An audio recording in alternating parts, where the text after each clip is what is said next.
Vanuatu হচ্ছে প্রশান্ত মহাসাগরীয় অঞ্চলের একটি দেশ, যা অথবা অস্ট্রেলীয় মহাদেশ অথবা ওশেনিয়া মহাদেশের একটি দেশ, যা অফিসিয়ালি রিপাবলিক অফ ভানুয়াতু নামেও পরিচিত। পোর্ট ভিলা হচ্ছে ভানুয়াতুর রাজধানী। অধিকাংশ মানুষ এখানে খ্রিস্ট ধর্মে দীক্ষিত। এখানকার অফিসিয়াল ভাষা হচ্ছে ইংরেজি, পাশাপাশি ফরাসি ভাষাও ব্যবহৃত হয়। ভানুয়াতুর আয়তন 12,189 বর্গ কিলোমিটার। ভানুয়াতুতে মোট জনসংখ্যা প্রায় 3,35,000-এর কিছু বেশি মানুষ রয়েছে। ভাতু হচ্ছে এই ভানুতুয়ার মুদ্রার নাম। এখানে ইউনিটারি পার্লামেন্টারি রিপাবলিকের প্রচলন রয়েছে। উপনিবেশিক শাসন সম্পর্কে আমি আপনাদেরকে কিছু বলবো আর কি। যে ইউরোপিয়ান এক্সপ্লোরাররা এসেছিলেন 1606 খ্রিস্টাব্দে, এসে তার উপনিবেশবাদ গঠন করে। সময়ের আবর্তনে ব্রিটেনে চলে আসে।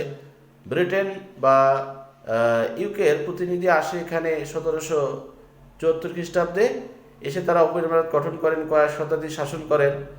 অবশেষে 30শে জুলাই 1980 খ্রিস্টাব্দে ভানুয়াতু অধিবাসী তারা ইউকে বা ব্রিটেনের কাছ থেকে স্বাধীনতা লাভ করে।